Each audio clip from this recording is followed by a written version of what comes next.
Hello बच्चों, इस video में हम स्टडी करेंगे कि हमारा ब्रोडी ओजोनाइजर की हेल्प से किस तरीके से हम ओजोन की प्रिपरेशन करते हैं।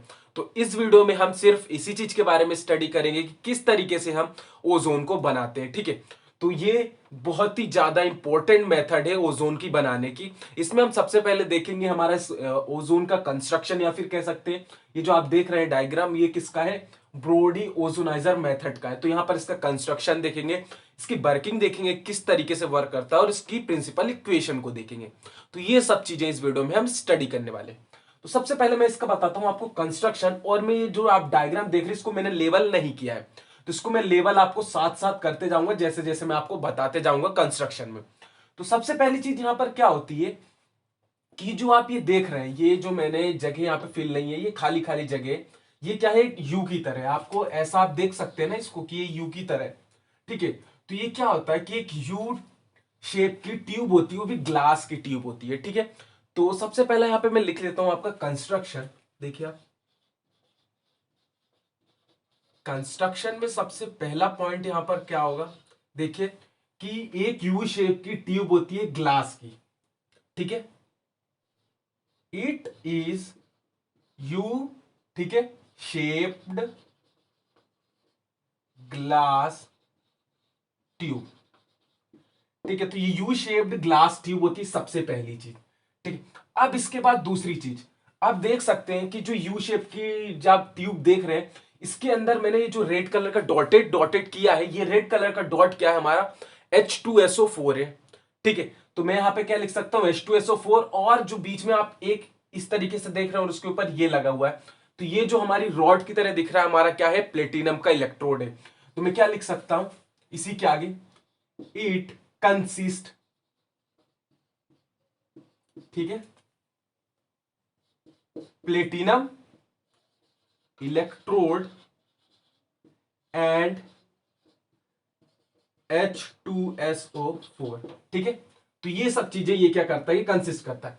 अब इसके बाद इसको आप चाहे तो नंबरिंग कर सकते हैं, देखिए, और आप चाहे तो मेरे साथ साथ ही आप अपने नोट्स प्रिपेयर कर सकते हैं, क्योंकि जो चैप्टर 7 है ना, ये हमारा केमिस्ट्री का चैप्टर 7 है, आपको पता है।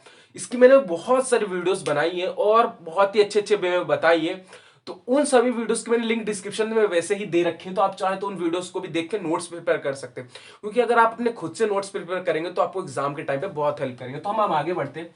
अब इसके बाद जो ये पूरी यू शेप की ट्यूब है, ठीक है, ये क्या होती है कि एक बड़े से ग्लास के अंदर, ग्लास ट्यूब के अंदर क्या होती है? कंटेन होती है। तो मैं इसमें क्या लिख सकता हूं कि दिस यू शेप्ड ट्यूब, या फिर दिस यू शेप्ड एपरेटस, इसको मैं कह सकता हूं एक apparatus, is also filled in a glass which contain H2SO4। ये जो हमारा ब्लैक कलर का देख रहे हैं, ये भी हमारा क्या है? H2SO4 ही है। तो ठीक है, ये क्या है? एक ग्लास का कंटेनर है, वो भी क्या कर रहा है? H2SO4 को कंटेन कर रहा है। उसके अंदर क्या है? हमारा ये एपरेटस लगा है यू शेप ट्यूब का। तो मैं इसमें क्या लिखूंगा? देखिए आप, number 2, the whole apparatus is also put in a glass, ठीक है, container which also contains H2SO4। तो ये हमारा इसका क्या है? कंस्ट्रक्शन का है।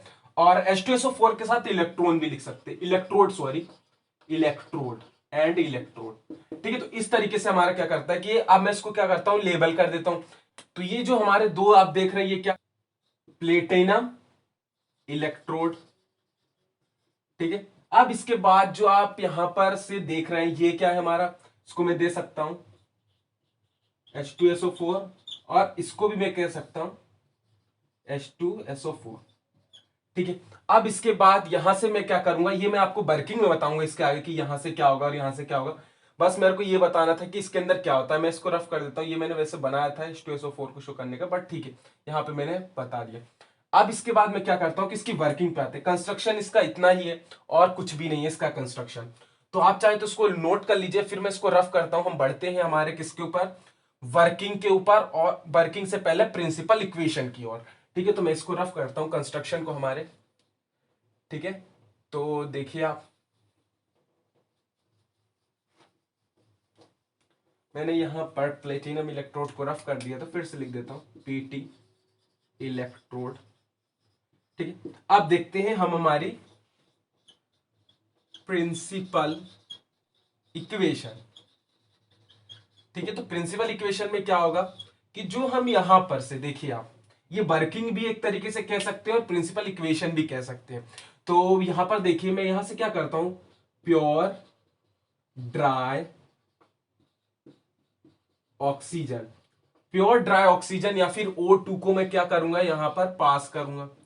ठीक है, इसके अंदर से तो क्या होगा कि जो हमारा O2 है यहां पर से जाके अंदर से यू ट्यूब के अंदर जाएगा, और क्या होगा कि यहां से देखिए ये जो आप इलेक्ट्रोड देख रहे हैं, यहां पर हम इसको कनेक्ट करेंगे हमारे किससे, चार्ज से, या फिर कह सकते हैं करंट से कनेक्ट करेंगे, वोल्टेज से। तो उससे क्या होगा कि ये हमारा यहां पर क्या होगा कि इसका इलेक्ट्रॉन का फ्लो बढ़ेगा, और इसको कह सकते हैं कि एक इलेक्ट्रिक डिस्चार्ज प्रोड्यूस करेंगे, जिसकी हेल्प से क्या होगा कि हमारा O2 जो है वो आयोनाइज्ड होगा किसमें, O3 में। तो ये कन्वर्ट हो जाएगा किसमें, O3 में। बट यहां पर देख सकते हैं आपकी ये बैलेंस नहीं है, तो इसको बैलेंस करने के लिए क्या करना होगा, यहां पर 2 लगा देता हूं, यहां पर 3 लगा देता हूं। अब दूसरी चीज, ये क्या है, हमारा एक एंडोथर्मिक रिएक्शन है, ये भी आपको पता होना चाहिए। ये हमारी क्या है, एंडोथर्मिक रिएक्शन।